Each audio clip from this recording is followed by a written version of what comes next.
తెలంగాణ చరిత్ర సంస్కృతిలో భాగంగా ఈరోజు మనకు టాపిక్ వచ్చేసి తెలంగాణలో ప్రజా చైతన్య వ్యాప్తి. తెలంగాణలో ప్రజా చైతన్యం ఏ విధంగా వెలివిరిసింది అనే విషయాన్ని ఈరోజు వివరించే ప్రయత్నం చేస్తాను. మనకు తెలంగాణను పరిపాలించిన ఆసబ్జాయిల కాలంలో తెలంగాణ బాగా వెనుకబడి ఉండేది. గ్రామాలు ఒక పక్క నిజాం నిరంకుశత్వం, మరోపక్క గ్రామాల్లో భూస్వాములు, తర్వాత పట్టేదారులు మొదలైన వాళ్ళందరూ కూడా సర్వాధిపత్యం వహించారు. ఇక్కడ బానిసత్వము, బగీల, వెట్టి చాకిరి అనేది సర్వసాధారణంగా ఉండేది. ఈ పర్యాయ పదాలుగా ఉండేది. ఈ విధంగా మనకు వెట్టి చాకిరి అనేది తెలంగాణ సమాజంలో సర్వత్రా వ్యాపించి ఉండేది. ఆ కాలం నాటి అక్షరాస్యత శాతము 3.3% మాత్రమే. అంటే అక్షరాస్యులు 3.3% మాత్రమే తెలంగాణలో ఉన్నారు. ఎందుకంటే అక్షరాస్యత ఎందుకు వెనుకబడి ఉందంటే, ఒక పక్క ఉర్దూ మీడియం స్కూళ్ళు మాత్రమే ఉండేవి.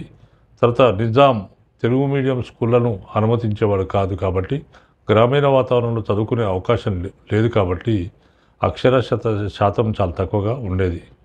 ఈ సందర్భంలో మరి తెలంగాణలో ప్రజా చైతన్యం ఏ విధంగా వచ్చిందనే విషయానికి వస్తే, దీనికి చాందా రైల్వే పథకం ద్వారా మొట్టమొదటిసారిగా తెలంగాణలో ప్రజా చైతన్యం వ్యక్తమైంది. చాందా రైల్వే పథకం అనేది క్రీస్తకం 1883 సంవత్సరంలో జరిగింది. 1883 సంవత్సరంలో చాందా రైల్వే పథకం సందర్భంగా నిజాం రాజ్య ప్రజలలో, హైదరాబాద్ రాజ్య ప్రజలలో మొట్టమొదటిసారిగా ప్రజాభిప్రాయం వ్యక్తీకరించబడింది.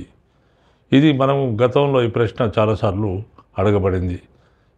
ఏ సందర్భంగా హైదరాబాద్ రాజ్యంలో ప్రజాభిప్రాయం మొదటిసారిగా వ్యక్తీకరించబడిందంటే చాందా రైల్వే పథకం అని సమాధానం అవుతుంది. అదేవిధంగా ఎప్పుడు హైదరాబాద్ రాజ్య ప్రజలలో ప్రజాభిప్రాయం వ్యక్తీకరించబడిందంటే 1883 సంవత్సరంలో మొట్టమొదటిసారిగా ప్రజాభిప్రాయం వ్యక్తీకరించబడింది. అంటే చాందా రైల్వే పథకం అంటే ఏంటి, అసలు దీనికి గల కారణం ఏంటంటే, మనం అప్పటికే మన హైదరాబాద్ నుంచి రైల్వే మార్గాలు అనేక వేశాడు నిజాము. దానిలో భాగంగానే హైదరాబాద్ నుండి వాడి వరకు రైలు మార్గాన్ని ఆల్రెడీ నిజాం వేయడం జరిగింది. ఎందుకంటే బ్రిటిష్ వారు మద్రాసు నుంచి బొంబాయి వరకు రైల్వే లైను వేశారు.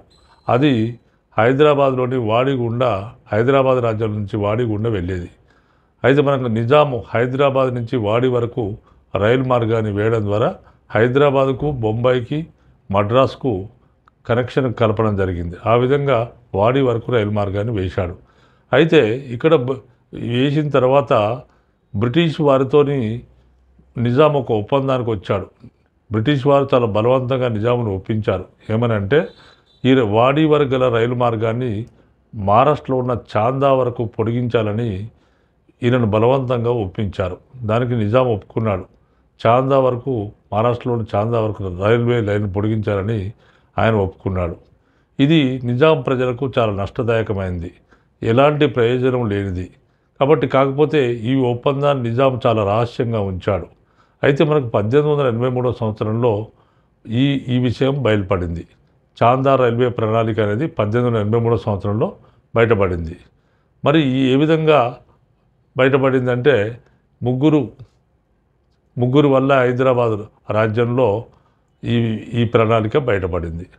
ఈ విధంగా మరి చాందా రైల్వే ప్రణాళిక అనేది హైదరాబాదు ప్రజలలో మరి చాందా రైల్వే ప్రణాళిక గురించి విడమర్చి చెప్పిన వాళ్ళు, చైతన్యం కలిగించిన వారు ఎవరంటే, వారిలో మొట్టమొదటి వాడు అఘోరనాథ చటోపాధ్యాయ, రెండవ వాడు ముల్లా అబ్దుల్ ఖయూమ్, తర్వాత మూడో వాడు రెవెన్యూ అధికారి దస్తూర్జీ ఊసంగ్. ఈ ముగ్గురు కూడా హైదరాబాద్ రాజ్య ప్రజలలో చైతన్యం కలిగించారు. అంటే చాందా రైల్వే ప్రణాళిక ద్వారా హైదరాబాద్ రాజ్య ప్రజలకు ఎలాంటి ప్రయోజనం లేదు, ఇది హైదరాబాదు రాజ్య ఆదాయానికి పెద్ద గండి, తర్వాత హైదరాబాదు రాజ్యానికి చాలా నష్టదాయకమైనదని, ప్రజాసొమ్ము ఉచిత పుణ్యానికి వెళ్తుందని చెప్పేసి వీళ్ళు ప్రజల్లో చైతన్యం కలిగించారు. ఈ విధంగా హైదరాబాద్ రాజ్య ప్రజల్లో 1883 సంవత్సరంలో ప్రజా చైతన్యం మొట్టమొదటిసారిగా కలిగింది. మరి ఈ ముగ్గురు వ్యక్తులు కూడా నిజాం రాజ్యంలో స్వదేశీ భావనకు మొట్టమొదటిసారిగా బీజం వేశారు. మరి ఈ చాందా రైల్వే స్కీమ్ అంటే ఏంటి, అది దానివల్ల ఏం ఉపయోగం అనే వివరాలు మొత్తం కూడా వారు తెలపడం జరిగింది, ప్రజలకు తెలియజేశారు. తెలియజేసి నిజాంను కోరారు వారు, మీరు ప్రజల యొక్క అంగీకారం తీసుకొని మాత్రమే ఈ ఈ రైల్వే లైన్ చాందా వరకు రైల్వే లైన్ వేయాలని చెప్పడం జరిగింది. తర్వాత చాందార్ రైల్వే కమిటీ అనే పేరున ఒక పౌర సంఘం ఏర్పడింది. ఈ పౌర సంఘంలో 3 వ్యక్తులు పౌర సంఘాన్ని ఏర్పాటు చేశారు. మరి ప్రజల్లో చైతన్యం కలుగజేయడానికి ఒక చాందార్ రైల్వే కమిటీ అనే ఒక పేరున ఒక పౌర సంఘం ఏర్పడింది. ఇటువంటి సందర్భంలో నిజాము చర్యలు మొదలుపెట్టాడు. ఎందుకంటే అప్పటి వరకు నిజాంకు ఎవరు కూడా ఎదురుపడిన వారు లేరు, ఎవరు కూడా ప్రశ్నించిన వారు లేరు. కాబట్టి మొట్టమొదటిసారిగా ప్రశ్నించేటప్పటికి నిజాం తట్టుకోలేకపోయాడు. దాంతో అఘోరనాథ చటోపాధ్యాయను 1883 సంవత్సరం మే 20వ తేదీన రాజ్యం నుంచి, హైదరాబాద్ రాజ్యం నుంచి బహిష్కరించాడు. బహిష్కరించి ఆయనను బలవంతంగా మహారాష్ట్రలోని సోలాపూర్లో విడిచిపెట్టడం జరిగింది. ఈ విధంగా అఘోరనాథ చటోపాధ్యాయ అనే వ్యక్తి హైదరాబాద్ రాజ్యం నుంచి బహిష్కరించబడిన మొట్టమొదటి వ్యక్తిగా మనం భావించవచ్చు. తర్వాత 1883 సంవత్సరం మే 22వ తేదీన రెవెన్యూ అధికారైన దస్తూర్ ఊసంగ్ను కూడా బలవంతంగా రాజ్యం నుంచి బహిష్కరించి పూనాకు పంపడం జరిగింది. తర్వాత ఇలాంటి హైదరాబాదులో మొట్టమొదటిసారిగా వెల్లివిరిసిన ప్రజా ఉద్యమాన్ని మనకు ఆనాటి పత్రికలైన హైదరాబాద్ రికార్డ్, షౌకత్ ఉల్ ఇస్లాం ఈ రెండు పత్రికలు కూడా విరివిగా ప్రచారం చేశాయి.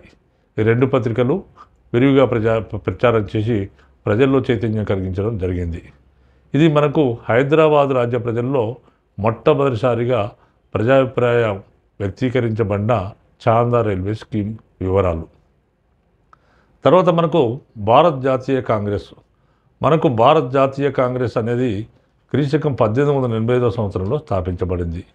అప్పటికే ఇండియన్ సివిల్ సర్వీస్ అధికారి, ఐసిఎస్ అధికారి అయిన ఏఓ హ్యూమ్ అనే అధికారి, ఆయనే రిటైర్ అయిన తర్వాత సిమ్లాకు వెళ్ళి ఒక ఇల్లు కట్టుకొని అక్కడ తన రిటైర్ జీవితాన్ని గడుపుతున్నాడు. ఆ సందర్భంలో ఆయన ఒక విషయాన్ని గమనించాడు. అదేంటంటే భారతీయులకు బ్రిటిష్ వారికి మధ్య తరచుగా ఘర్షణలు జరుగుతున్నాయి. ఈ ఘర్షణలను నివారించి వారి మధ్య ఒక సమన్వయాన్ని కల్పించడం కొరకు ఆయన ఒక సంస్థ అవసరమని భావించాడు. ఆ ప్రయత్నంలోనే భాగంగానే భారత జాతీయ కాంగ్రెస్ అనే సంస్థను 1885 సంవత్సరంలో స్థాపించాడు. భారత్ జాతీయ కాంగ్రెస్ అనే సంస్థ ఈ విధంగా స్థాపించబడ్డ భారత జాతీయ కాంగ్రెస్ యొక్క సంస్థ యొక్క ప్రథమ సమావేశము బొంబాయిలోని గోకుల్దాస్ కళాశాలలో ఉమేష్ చంద్ర బెనర్జీ అధ్యక్షతన జరిగింది. ఈ విధంగా జరిగిన సమావేశానికి ఆనాటి గవర్నర్ జనరల్, బ్రిటిష్ అధికారులు హాజరయ్యారు. అదేవిధంగా ప్రముఖ భారతీయులందరూ కూడా, వివిధ ప్రాంతాలకు సంబంధించిన భారతీయులందరూ కూడా ఈ సభకు హాజరు కావడం జరిగింది. ఈ ప్రథమ సభలో మరి భారతీయులు కొన్ని విజ్ఞప్తులు బ్రిటిష్ వారికి చేయడం జరిగింది. గవర్నర్ జనరల్ కూడా వచ్చాడు కాబట్టి కొన్ని విజ్ఞప్తులు చేశారు. అదేంటంటే, మా నీటి తీరువ తగ్గించండి, తర్వాత మాకు బాధ్యతాయుతమైన ప్రభుత్వాన్ని ఏర్పాటు చేయండి, మాకు శాసనసభల్లో మా ప్రాతినిధ్యాన్ని పెంచండి, ఇండియన్ సివిల్ సర్వీస్ ఎగ్జామ్ను ఇంగ్లాండ్తో పాటు భారతదేశంలో కూడా నిర్వహించండి అనే మొదలైన అంశాలన్నీ కూడా వీరు బ్రిటిష్ వారి ముందు విజ్ఞప్తి రూపంలో పెట్టడం జరిగింది. ఈ విధంగా విజ్ఞప్తి రూపంలో పెట్టినప్పుడు వాళ్ళు కొన్నిటికి కొన్నైనా పరిష్కారం చేసేవారు. ఈ విధంగా మనకు 1885 సంవత్సరంలో స్థాపించబడిన జాతీయ కాంగ్రెస్ సభ మొట్టమొదటి సమావేశం బొంబాయిలో జరిగిన తర్వాత ప్రతి సంవత్సరము భారతదేశంలోని ఏదో ఒక ప్రాంతంలో భారత జాతీయ కాంగ్రెస్ సభ జరగడం, దానికి మొత్తం దేశం మొత్తం నుంచి కూడా ప్రతినిధులు హాజరు కావడం, దానికి గవర్నర్ జనరల్ అటెండ్ కావడము, తర్వాత బ్రిటిష్ అధికారులు అటెండ్ కావడము, తర్వాత భారతీయులు తమ సమస్యలను విజ్ఞప్తుల రూపంలో బ్రిటిష్ అధికారులకు విన్నవించడము, బ్రిటిష్ వారు కొన్నైనా పరిష్కారం చేసే సాంప్రదాయం ప్రారంభమైంది. ఈ విధంగా భారత జాతీయ కాంగ్రెస్ సమావేశాలు ప్రతి ఉత్తర భారత మొత్తం కూడా మనకి భారతదేశ వ్యాప్తంగా ఏదో ఒక ప్రాంతంలో జరుగుతూ వచ్చాయి. మరి మన భారత జాతీయ కాంగ్రెస్ మనకు భారత జాతీయ కాంగ్రెస్ సంస్థ అనేది క్రీశకం 1885 నుంచి 1905 సంవత్సరాల మధ్య మితవాదుల ఆధ్వర్యంలో నడిచింది. అంటే మనకు భారతదేశ స్వాతంత్రోద్యమాన్ని 3 దశలుగా విభజించవచ్చు. ఒకటేంటంటే 1885 నుంచి 1905 సంవత్సరాల మధ్యకాలాన్ని ఏమంటారంటే మితవాద యుగం అని అన్నారు. తర్వాత 1905 నుంచి 1919 వరకు ఉన్న మధ్యకాలాన్ని అతివాద యుగం అని అన్నారు.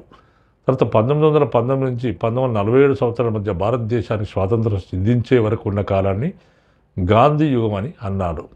ఈ విధంగా మనకు 1885 నుంచి 1905 సంవత్సరాల మధ్య ఆనాటి మితవాదులు దీనికి నాయకత్వం వహించారు. ఆనాటి మితవాదుల్లో సురేంద్రనాథ్ బెనర్జీ, గోపాలకృష్ణ గోఖలే, దాదాబాయి నవరోజీ మొదలైన నాయకులు ఈ మితవాద నాయకులుగా ప్రసిద్ధి చెందారు. వారు మనకు 1885 నుంచి 1905 సంవత్సరాల మధ్య వాళ్ళు దీనికి నాయకత్వం వహించారు. ఇలా భారత జాతీయ కాంగ్రెస్ సభలు సమావేశాలు జరుగుతుండేవి. ఆ విధంగా మనకు భారత జాతీయ కాంగ్రెస్ స్థాపనతోని హైదరాబాద్ రాజ్య ప్రజల్లో ఎలాంటి ప్రభావం చూపించింది అనే విషయానికి వస్తే, హైదరాబాద్ రాజ్యంలో భారత జాతీయ కాంగ్రెస్ స్థాపన పట్ల అనేక మంది వారు ఈ సంస్థ ఏర్పాటును ఆహ్వానించారు. కానీ మనకు కొంతమంది వ్యతిరేకించారు. వారు ఎవరంటే ఉత్తర భారతదేశం నుంచి వచ్చి ఇక్కడ స్థిరపడ్డ ముస్లింలు ఈ భారత జాతీయ కాంగ్రెస్ సంస్థ ఏర్పాటును వ్యతిరేకించారు. ఎందుకు వ్యతిరేకించారంటే వీరిపైన సయ్యద్ అహ్మద్ ఖాన్ ప్రభావం ఉండేది. సర్ సయ్యద్ అహ్మద్ ఖాన్ ప్రభావం ఉండేది. సర్ సయ్యద్ అహ్మద్ ఖాన్ అంటే ఎవరు? ఆయన యొక్క చరిత్ర ఏంటంటే, సర్ సయ్యద్ అహ్మద్ ఖాన్ అనే వ్యక్తి అలీగర్ ఉద్యమాన్ని ప్రారంభించాడు.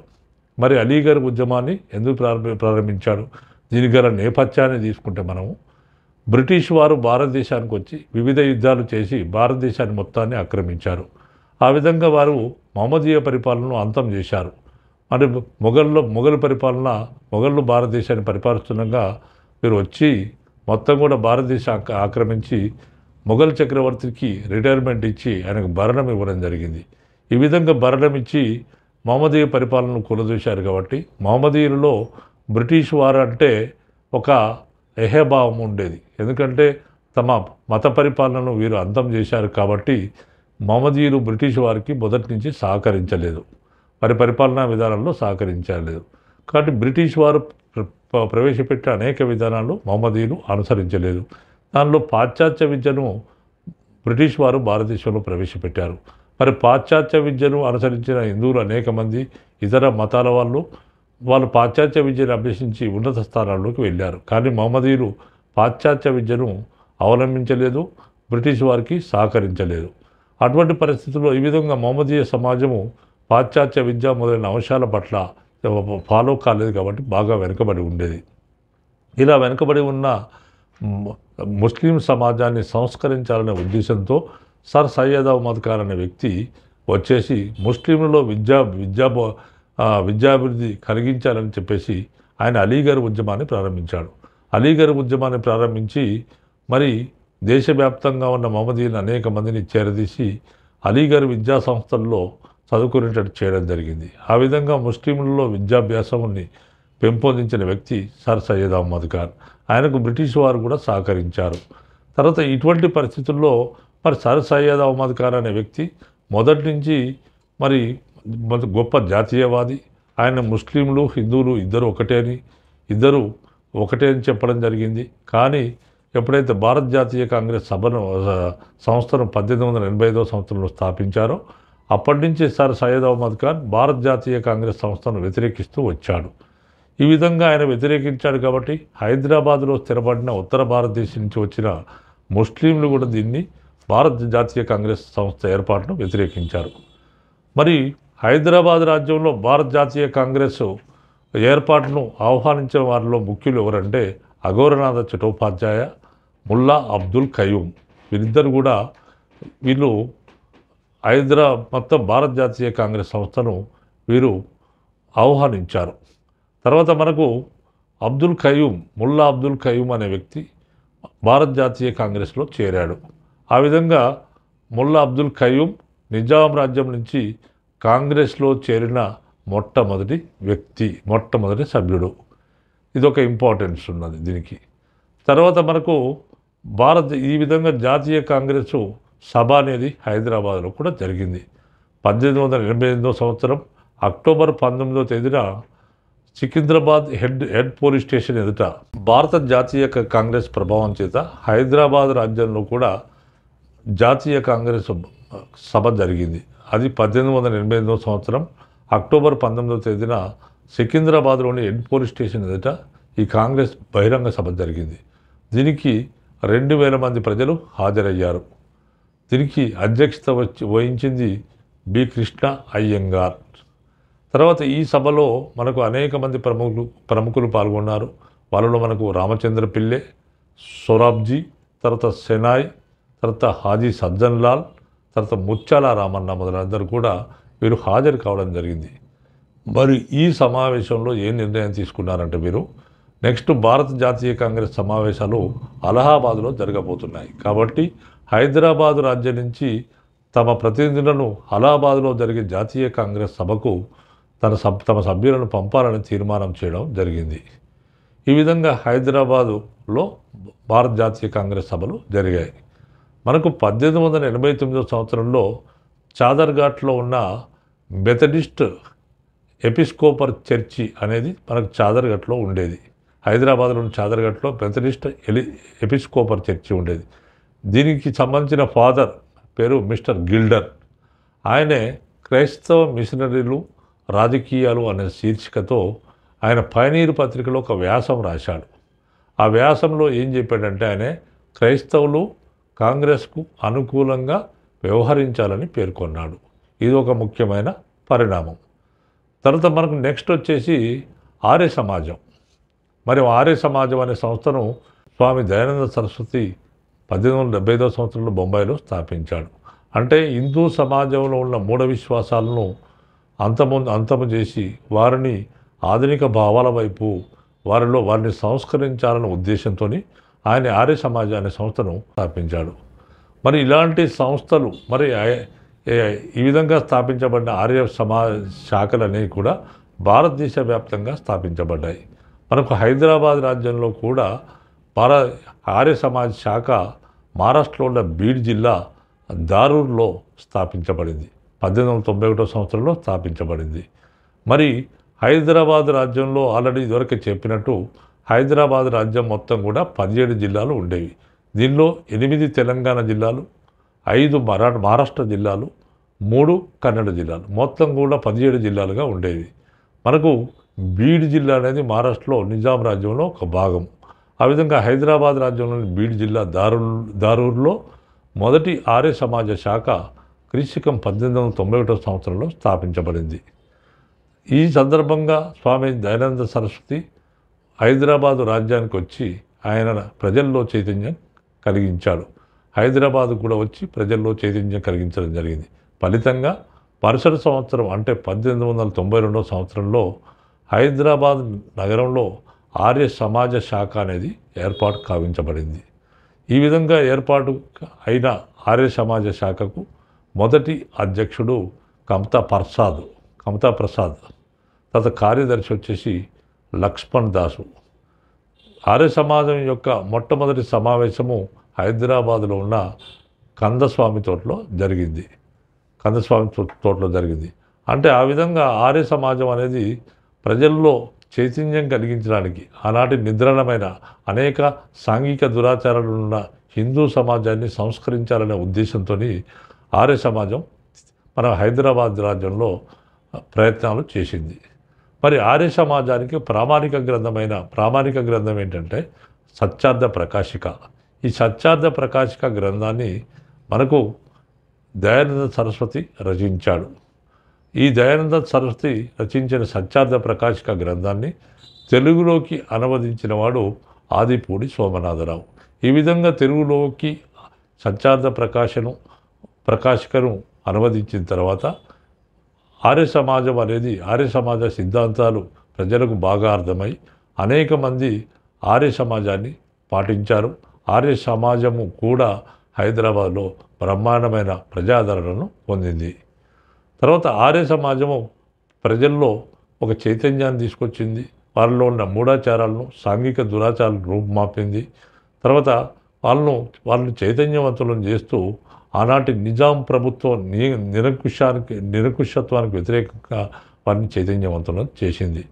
మరి ఇటువంటి పరిస్థితుల్లో నిజాము ఈ పద్ధతిని తట్టుకోలేక, ఈ ప్రజాభిప్రాయాన్ని తట్టుకోలేక మరి ఇది నా రాజ్యానికి ఎక్కడ ముప్పు వస్తుందో, నా అధికారం ఎక్కడ కూలిపోతుందని నిజాం భావించి ఆర్య సమాజం దాటిని తట్టుకోలేక ఆయన ఏం చేశాడంటే దానికి వ్యతిరేకంగా దాన్ని అడ్డుకోవడానికి సనాతన ధర్మ మండలి అనే సంస్థను ఏర్పాటు చేశాడు. సనాతన ధర్మ మండలి అనేది సనాతన ఆచారాలను మూఢ విశ్వాసాలను అనుసరిస్తుంది. కాబట్టి హిందూ మతంలో ఉన్న మూఢ విశ్వాసాలను అదేవిధంగా కంటిన్యూ చేయాలని సనాతన ధర్మ మండలి కోరుతుంది. కానీ ఆర్య సమాజం మాత్రం మూఢ విశ్వాసాలను మూఢాచారాలను పారద్రోలాలని ఆర్య సమాజం చెప్తుంది. కాబట్టి దీనికి విరుద్ధమైన సంస్థ సనాతన ధర్మ మండలిని నిజాం ఏర్పాటు చేయడం జరిగింది.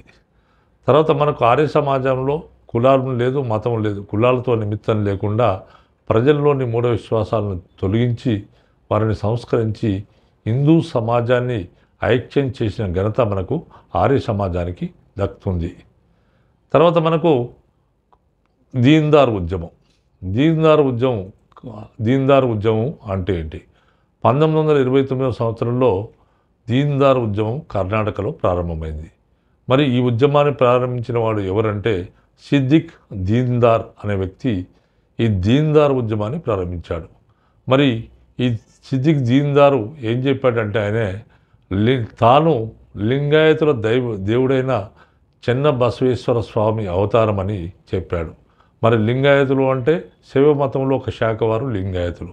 వీళ్ళ యొక్క ముఖ్య దేవుడు ఎవరంటే శివుడు, ఆయన చెన్న బసవేశ్వరుడు.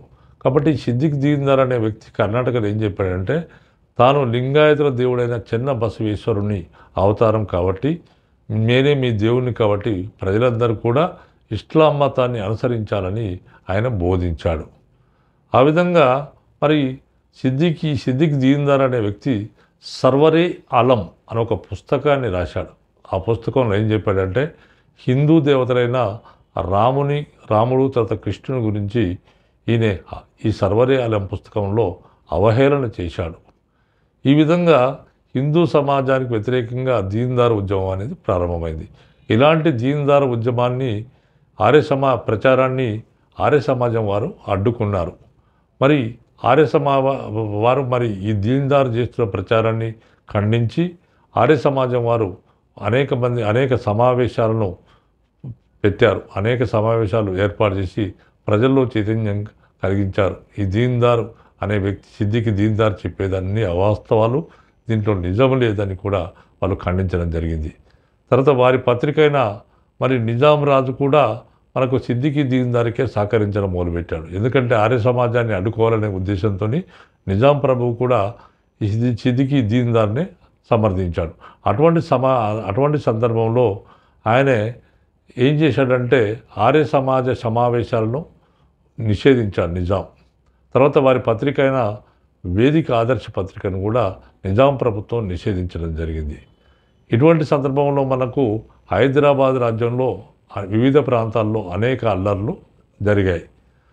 తర్వాత మనకు అదే సందర్భంలో ఇత్తెహాదుల్ ఉల్ ముసల్మాన్ అనే సంస్థ అప్పటికి ఏర్పడింది. ఇత్తెహాదుల్ ఉల్ ముసల్మాన్ అనే సంస్థ ముస్లిం ప్రజల సంక్షేమం కొరకు ఏర్పడ్డ సంస్థ. ఈ ఇత్తెహాదుల్ ముసల్మాన్ సంస్థ అధ్యక్షుడు ఎవరంటే బహదూర్ యార్ జంగ్. ఈ బహదూర్ యార్ జంగు ఒక రహస్య సర్క్యులర్ ద్వారా ఆయన జారీ చేశాడు. ఆయన ఈ సర్క్యులర్ ద్వారా ఏంటంటే హిందువులను ముస్లిం మతంలో కలుపుకునే ప్రయత్నం చేశాడు. హిందూ మతంలో ఉన్న నిరుపేదలను హరిజనులను ఇస్లాం మతంలోకి మార్చాలని ప్రయత్నం చేశాడు. అంటే హిందూ సమాజంలో అస్పృశ్యత అంటరానితనం ఉంది కాబట్టి మనకి ఎవరైతే షెడ్యూల్డ్ కులాల వారు ఉన్నారో వారికి ఏమాత్రం సమాజంలో గౌరవం లేదు కాబట్టి వాళ్ళందరూ కూడా ఇస్లాం మతం పుచ్చుకున్నట్లయితే వారందరికీ కూడా సమాజంలో గౌరవం ఉంటుందని నేను ప్రచారం చేశాడు. దాని చేత అనేక మంది హిందూ మతంలో ఉన్న హరిజనులు తర్వాత దళితులు కూడా మనకు ఇస్లాం మతంలోకి వెళ్ళారు. అలాంటి ఎవరైతే హిందూ మతం నుంచి ఇస్లాం మతంలోకి వెళ్ళారో అలాంటి వారిని మొత్తం వెనుక తీసుకొచ్చి ఆర్య సమాజం వారు శుద్ధి కార్యక్రమాన్ని ప్రారంభించి 10,000 మంది ఈ విధంగా వెళ్ళిన హిందువులను ఇస్లాం మతంలోకి వెళ్ళిన 10,000 మంది హిందువులను మళ్ళీ శుద్ధి కార్యక్రమాన్ని పెట్టి ప్రారంభించి వారిని హిందూ మతంలోకి మార్చడం జరిగింది.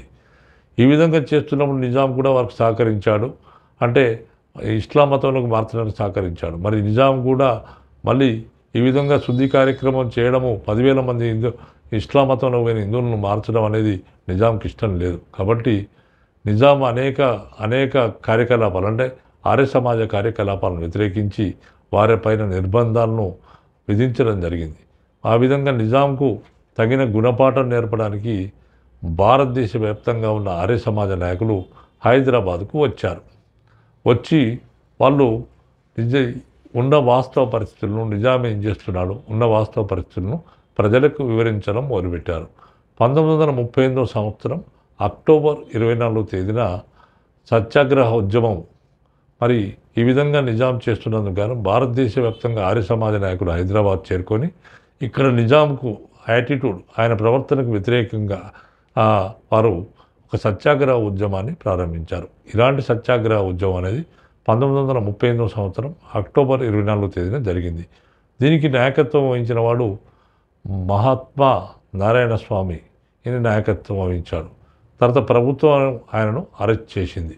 విధంగా 1939 సంవత్సరం జనవరి 25 తేదీన దేశ వ్యాప్తంగా వారు హైదరాబాదు డేను నిర్వహించడం జరిగింది. దీనిలో మనకు దాదాపు 12,000 మంది పాల్గొన్నారు. ఈ విధంగా ఆర్య సమాజము తన కార్యకలాపాలను హైదరాబాద్ రాజ్యంలో నిర్వహించింది. మరొక ముఖ్యమైన టాపిక్ ఏంటంటే గణేష్ ఉత్సవాలు. మనకు బాలగంగాధర్ తిలక్ మహారాష్ట్రలో గణేష్ ఉత్సవాలు ప్రారంభించాడు. అంటే మనకు గణేష్ ఉత్సవాలు ఏంటంటే గణేష్ ఉత్సవాల సందర్భంగా గణేష్ ఉత్సవాలు నిర్వహించి ప్రజలను ఒక దగ్గరికి చేర్చి సమావేశాలు పెట్టడం ద్వారా ప్రజల్లో దేశం పట్ల భారత జాతీయ భావాన్ని నింపేటట్లు వారిలో చైతన్యం కలిగించి బ్రిటిష్ వారి పరిపాలనకు వ్యతిరేకంగా వారిని ఉద్యమానికి సంసిద్ధులను చేయడానికి ఆయన గణేష్ ఉత్సవాలు మహారాష్ట్రలో జరిపించేవాడు. శివాజీ ఉత్సవాలు, గణేష్ ఉత్సవాలు జరిపించేవాడు. ఈ విధంగా 1895 సంవత్సరంలో మనకు మహారాష్ట్రలో ఈ గణేష్ ఉత్సవాలు ప్రారంభించారు. అలాంటి శివాజీ బాలగంగాధర్ తిలక్ ప్రవేశపెట్టిన గణేష్ ఉత్సవాలను హైదరాబాద్లో కూడా జరిపించారు. మనకు ఈ ఉత్సవాలు 1895 సంవత్సరంలో హైదరాబాద్లో కూడా ప్రారంభమయ్యాయి. మరి ఈ విధంగా హైదరాబాద్లో ప్రారంభమైన గణేష్ ఉత్సవాలకు శాలిబండలో గణేష్ ఉత్సవాలు జరిగాయి. హైదరాబాద్ నగరంలోని ఓల్డ్ సిటీలోని శాలిబండలో గణేష్ ఉత్సవాలు జరిగాయి.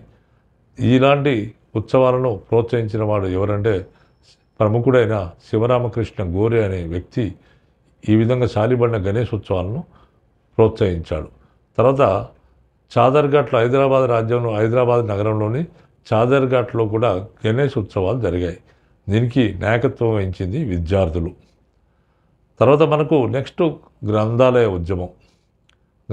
ఉద్యమం హైదరాబాద్ రాజ్యంలో ఏ విధంగా జరిగిందనే విషయానికి వస్తే క్రీస్తకం 1872 సంవత్సరంలో మనకు హైదరాబాద్లో మొట్టమొదటి గ్రంథాలయాన్ని 1872 సంవత్సరంలో మొట్టమొదటి గ్రంథాలయాన్ని సికింద్రాబాద్లో ఏర్పాటు చేయడం జరిగింది.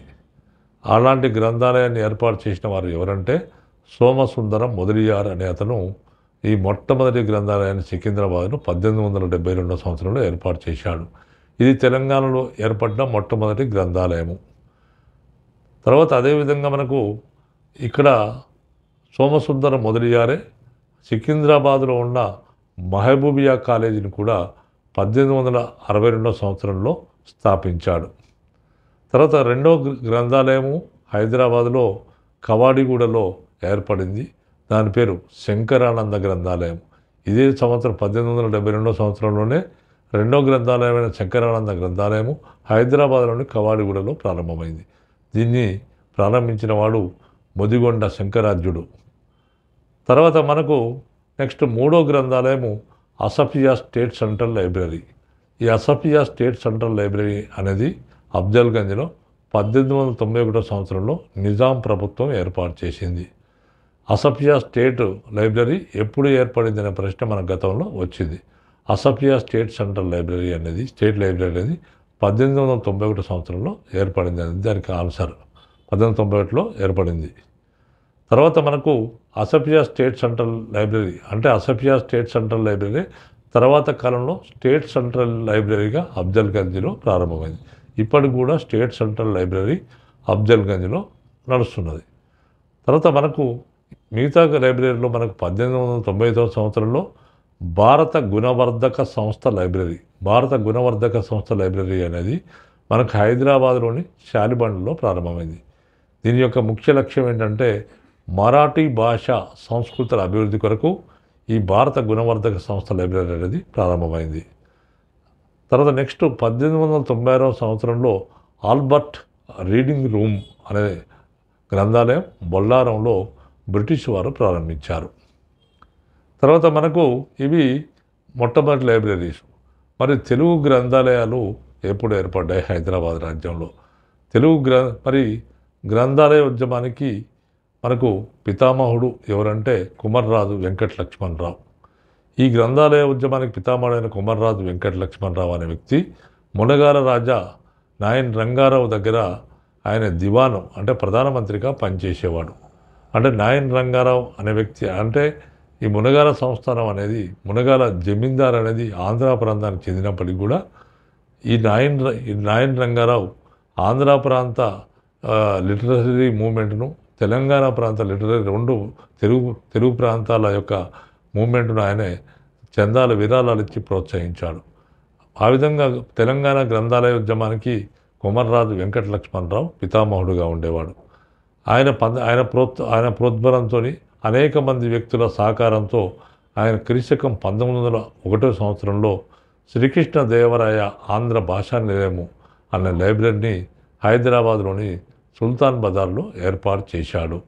ఇది తెలంగాణలో ఏర్పడ్డ మొట్టమొదటి తెలుగు గ్రంథాలయము. తర్వాత ఇదే ప్రశ్న మన గతంలో వచ్చింది. మనకు మొట్టమొదటి తెలంగాణలో ఏర్పడ్డ మొట్టమొదటి గ్రంథాలయం ఏదంటే శ్రీకృష్ణదేవరాయ ఆంధ్ర భాషా నిలయము. అది ఎప్పుడు ఏర్పడిందంటే 1901 సంవత్సరంలో ఏర్పడిందనే విషయాన్ని మనం గతంలో అనేక ప్రశ్నల ద్వారా అడగడం జరిగింది. గత పరీక్షల్లో అడిగారు. తర్వాత 1904 సంవత్సరంలో రాజరాజ నరేంద్ర ఆంధ్ర భాషా నిలయం అనే మరొక గ్రంథాలయం తెలుగు గ్రంథాలయం హనుమకొండలో ఏర్పడింది. తర్వాత నెక్స్ట్ది బాలభారతి నిలయము అనేది మనకు ఆంధ్ర భాషా వర్తక సంఘం వారు బాలభారతి నిలయం అనే లైబ్రరీని హైదరాబాద్ సమీపంలోని శంషాబాద్లో ఏర్పాటు చేశారు. తర్వాత 1905-06 సంవత్సరాల్లో మన సికింద్రాబాద్లో ఆంధ్ర సంవర్ధిని గ్రంథాలయం అనే గ్రంథాలయాన్ని ఏర్పాటు చేయడం జరిగింది. తర్వాత నెక్స్ట్ గ్రంథాలయం వచ్చేసి 1906 సంవత్సరంలో విజ్ఞాన చంద్రికా మండలి అనే గ్రంథాలయాన్ని హైదరాబాద్లో ఏర్పాటు చేశారు. తర్వాత కొమర్రాజు వెంకట లక్ష్మణరావు విజ్ఞాన పరిషత్ అనే సంస్థ ద్వారా మొదటిసారిగా ప్రైవేట్ రంగంలో తెలుగు భాషా పరీక్షల నిర్వహణ కేంద్రాన్ని ప్రారంభించాడు. అంటే తెలుగు పండిట్ ట్రైనింగ్ ఉంటుంది. దానికి ఈ యొక్క తెలుగు భాషలోనే పరీక్షలు ఉంటాయి. ప్రథమ విశారద ఇలా విధంగా ఉత్తమ విశారద పరీక్షలు ఉంటాయి. ఆ విధంగా తెలుగు భాషలోనే పరీక్షలు నిర్వహించడం కొరకు ఆయన విజ్ఞాన పరిషత్ అనే ఒక సంస్థను కొమర్రాజు వెంకట లక్ష్మణరావు ఏర్పాటు చేసి దాని ద్వారా మొట్టమొదటిసారిగా మరి ప్రైవేట్ రంగంలో తెలుగు భాషా పరీక్షల నిర్వహణ కేంద్రాన్ని ఆయన ప్రారంభించాడు. 1922 సంవత్సరంలో ఫిబ్రవరి 27వ తేదీన ఆయన ఆంధ్ర పరిశోధక సంఘము అనే ఒక సంస్థను స్థాపించాడు. ఈ ఆంధ్ర పరిశోధక సంఘం అనే సంస్థ ద్వారా ఇది తెలంగాణలో జరిగిన గ్రంథాలయ ఉద్యమానికి ఈ సంస్థ ఆంధ్ర పరిశోధక సంఘం గొప్ప చైతన్యాన్ని కలిగించింది. మనకు గ్రంథాలయ ఉద్యమాన్ని తెలంగాణ ప్రాంతంలో గ్రంథాలయ ఉద్యమాన్ని మాడపాటి హనుమంతరావు ఎంతో పట్టుదలతో నిర్వహించాడు. మరి ఆయన అనేక గ్రంథాలయ మహాసభలు నిర్వహించాడు. గ్రంథాలయ మహాసభలు ఎందుకు నిర్వహిస్తారంటే నూతన గ్రంథాలయాలను ఏర్పాటు చేయడం, తర్వాత నూతన పుస్తకాలను సేకరించడం, గ్రంథాలయాల్లో భద్రపరచడం, ప్రజల్లో చైతన్యం కలిగించడానికి గ్రంథాలయాలు ఎంతో ఉపకరిస్తాయి. అంటే ఆనాటి ప్రజలు గ్రంథాలయాల ద్వారా న్యూస్ పేపర్ చదవడం, తర్వాత ఆనాటి సమకాలీన పరిస్థితులు తెలుసుకోవడం, ప్రజలకు జరుగుతున్న అన్యాయాన్ని తెలుసుకోవడం, దానిపై ప్రశ్నించే గుణాన్ని పెంపొందింపజేసుకోవడం, ఈ విధంగా గ్రంథాలయ ఉద్యమాలు అంటే గ్రంథాలయ మహాసభలు జరిపించడం ద్వారా మాడపాటి హనుమంతరావు తెలంగాణ ప్రాంతంలో గ్రంథాలయాల అభివృద్ధికి ఎనలేని కృషి చేశాడు. ఆ విధంగా ఆయన ప్రథమ గ్రంథాలయ మహాసభను 1925 సంవత్సరం ఫిబ్రవరి 22వ తేదీన ఆయన మదిరలో మొట్టమొదటి గ్రంథాలయ మహాసభను జరిపించాడు. దీనికి పింగళి వెంకట రామారెడ్డి అధ్యక్షత వహించాడు. ఈ సందర్భంగా ఆయన గ్రంథాలయాలను ఏ విధంగా ఏర్పాటు చేయాలి, గ్రంథాలయాలను పుస్తకాలను ఏ విధంగా సేకరించాలి, పత్రికలను ఏ విధంగా సేకరించాలి, తర్వాత పత్రికలను ఏ విధంగా చదవాలి, ఆ విధంగా గ్రంథాలను లైబ్రరీలో ఏ విధంగా నిక్షిప్తం చేయాలనే విషయాలను ఆయన గ్రంథాలయాలను ఎవరైతే స్థాపించాలనుకుంటారో వారందరూ కూడా ఆయన ట్రైనింగ్ శిక్షణ ఇవ్వడం జరిగింది. తర్వాత ఇది మొట్టమొదటి గ్రంథాలయ మహాసభ. తర్వాత రెండవ గ్రంథాలయ మహాసభ 1929 సంవత్సరం జూలై 1వ తేదీన సూర్యాపేటలో జరిగింది. ఈ సూర్యాపేటలో జరిగిన రెండవ గ్రంథాలయ మహాసభకు వామన్ నాయక్ అధ్యక్షత వహించాడు.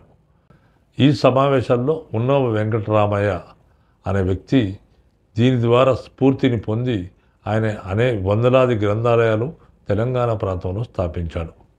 తర్వాత ఈ గ్రంథాలయ ఉద్యమంలో మనకు కీలక పాత్ర పోషించిన వాళ్ళలో మనకు గ్రంథాలయ పితామహుడు ఎవరంటే కొమర్రాజు వెంకట లక్ష్మణరావు, తర్వాత మాడపాటి హనుమంతరావు, ఆదిపూడి సోమనాథరావు, తర్వాత కోదారి నారాయణరావు, వీళ్ళందరూ కూడా తెలంగాణలో జరిగిన గ్రంథాలయ ఉద్యమంలో చాలా కీలక పాత్ర పోషించారు. ఈ విధంగా మనకు గ్రంథాలయ ఉద్యమం చాలా ముఖ్యమైనదిగా మనం భావించవచ్చు. మిగిలిన అంశాలను నెక్స్ట్ ఎపిసోడ్లో వివరించడం జరుగుతుంది. మనకు ఇప్పటివరకు చెప్పిన అంశాల్లో మనకు ఎగ్జామినేషన్లో ఏ విధంగా ప్రశ్నలు వచ్చే అవకాశం ఉంది అనే అంశానికి వస్తే, మరి గతంలో ఏ విధంగా ప్రశ్నలు అడిగారు, భవిష్యత్తులో ఏ విధంగా అడిగే అవకాశం ఉంటుంది, తన ముఖ్యమైన ప్రశ్నలు ఏవి అనే అంశానికి వస్తే ఇప్పుడు కొన్ని నేను ప్రశ్నలు ఇవ్వడం జరుగుతుంది, ఇక్కడ వివరిస్తాను. మనకు ఈ విధంగా మనకు ముఖ్యమైన ప్రశ్నలు మనకి ఏంటంటే, మొట్టమొదటి ప్రశ్న హైదరాబాద్ రాజ్య ప్రజలలో ఎప్పుడు మొదటిసారిగా ప్రజాభిప్రాయం వ్యక్తీకరించబడిందనే ప్రశ్న అడుగుతారు. దీంట్లో మనకు ఆల్టర్నేటివ్స్లో ఏమి ఇస్తారంటే, నెంబర్ 1 1880, నెంబర్ 2 1882, నెంబర్ 3 1883, నెంబర్ 4 1884. దీనికి కరెక్ట్ ఆల్టర్నేటివ్లో మనకు కరెక్ట్ ఆన్సర్ వచ్చేసి నెంబర్ 3 1883గా చెప్పవచ్చు. ఆ విధంగా మనకు ఈ ప్రశ్న గతంలో చాలాసార్లు అడిగారు, మళ్ళీ అడిగే అవకాశం ఉంది కాబట్టి అభ్యర్థులు గమనించాలి. తర్వాత రెండవ ప్రశ్న, నిజాం రాజ్యం నుంచి బహిష్కరించబడిన మొట్టమొదటి వ్యక్తి ఎవరు? ఇది రెండో ప్రశ్న. దీనికి ఆల్టర్నేటివ్స్ ఏ విధంగా ఇస్తారంటే, తర్వాత number 1 alternative Dastur Hoshang, number 2 Aghornath Chattopadhyay, number 3 Mulla Abdul Qayyum, number 4 Maulvi Allauddin. తర్వాత మనకు దీనికి correct answer number 2 Aghornath Chattopadhyay answer అవుతుంది. అంటే నిజాం రాజ్యం నుంచి బహిష్కరించబడిన మొట్టమొదటి వ్యక్తి ఎవరంటే అఘోరనాథ్ చటోపాధ్యాయ. తర్వాత next third question, important question, third question వచ్చేసి మొదటిసారిగా హైదరాబాద్లో జాతీయ కాంగ్రెస్ సభ ఎప్పుడు జరిగింది? దీంట్లో ఆల్టర్నేటివ్స్, ఇది ప్రశ్న, దీనికి alternatives number 1 1882, number 2 1883, number 3 1885, number 4 1888. దీనికి కరెక్ట్ ఆన్సర్ వచ్చేసి నెంబర్ 4 1888 సంవత్సరం. తర్వాత ఫోర్త్ క్వశ్చన్ వచ్చేసి క్రైస్తవులు కాంగ్రెస్కు అనుకూలంగా వ్యవహరించాలని ఈ క్రింది వ్యక్తి పేర్కొన్నాడు. దీనికి ఆల్టర్నేటివ్స్ వచ్చేసి మనకు number 1 Joseph, number 2 Gilder, number 3 Robert Gild, number 4 Peter. దీనికి కరెక్ట్ ఆన్సర్ వచ్చేసి నెంబర్ 2 గిల్డర్. తర్వాత నెక్స్ట్ ఫిఫ్త్ క్వశ్చన్ వచ్చేసి హైదరాబాద్ ఆర్య సమాజకి మొట్టమొదటి అధ్యక్షుడు ఎవరు? దీనికి alternatives number 1 Lakshmandas, number 2 Satavalekar, number 3 Vidyalankar, number 4 Kamta Prasad. దీనికి కరెక్ట్ ఆన్సర్ వచ్చేసి కమతా ప్రసాద్ హైదరాబాద్ ఆర్య సమాజ శాఖకు మొట్టమొదటి అధ్యక్షుడు. తర్వాత నెంబర్ 6th క్వశ్చన్ వచ్చేసి సత్యార్థ ప్రకాశిక గ్రంథాన్ని తెలుగులోకి అనువదించిన వారు ఎవరు? ఇది క్వశ్చన్. దీనికి ఆన్సర్ వచ్చేసి number 1 Adipudi Somanatharao, number 2 Lakshmanarao, number 3 Venkatrao, number 4 Satyaprakash. దీనికి కరెక్ట్ ఆన్సర్ వచ్చేసి number 1 Adipudi Somanatharao. Next number 7th question, Deendar ఉద్యమము ఈ క్రింది ప్రాంతంలో ప్రారంభమైంది. దీనికి ఇది ఆన్సర్స్ వచ్చేసి మనకు alternatives number 1 Telangana, number 2 Karnataka, number 3 Maharashtra, number 4 Bihar. దీని కరెక్ట్ ఆన్సర్ వచ్చేసి రెండవది నెంబర్ 2 కర్ణాటక. తర్వాత 8th క్వశ్చన్, సర్వరే అలం గ్రంథాన్ని ఈ క్రింది వారు రచించారు. దీనికి ఆల్టర్నేటివ్స్ వచ్చేసి మనకు number 1 Siddiq Deendar, number 2 Fakhruddin, number 3 Vikaruddin Khan, number 4 Siddiq Khan. దీని కరెక్ట్ ఆన్సర్ వచ్చేసి నెంబర్ 1 సిద్దిక్ దీన్దార్. తర్వాత 9th question, next question 9th question వచ్చేసి హైదరాబాదు డేను ఎప్పుడు నిర్వహించారు. దీనికి ఆల్టర్నేటివ్స్ వచ్చేసి నెంబర్ 1 1939 జనవరి 2, నెక్స్ట్ నెంబర్ 2 1939 జనవరి 14, నెంబర్ 3 వచ్చేసి 1939 జనవరి 22, నెంబర్ 4 వచ్చేసి 1939 జనవరి 25. దీని కరెక్ట్ ఆన్సర్ వచ్చేసి నెంబర్ 4 1939 జనవరి 25. నెక్స్ట్ 10th క్వశ్చన్ వచ్చేసి తెలంగాణలో మొట్టమొదటి గ్రంథాలయము ఈ క్రింది ప్రాంతంలో ప్రారంభించబడింది. మనకు దీనికి క్వశ్చన్, దీనికి ఆన్సర్స్ వచ్చేసి ఆల్టర్నేటివ్స్ వచ్చేసి number 1 Hyderabad, number 2 Warangal, number 3 Karimnagar, number 4 Secunderabad. దీనికి 4th one correct answer Secunderabad అనేది కరెక్ట్ ఆన్సర్గా చెప్పవచ్చు.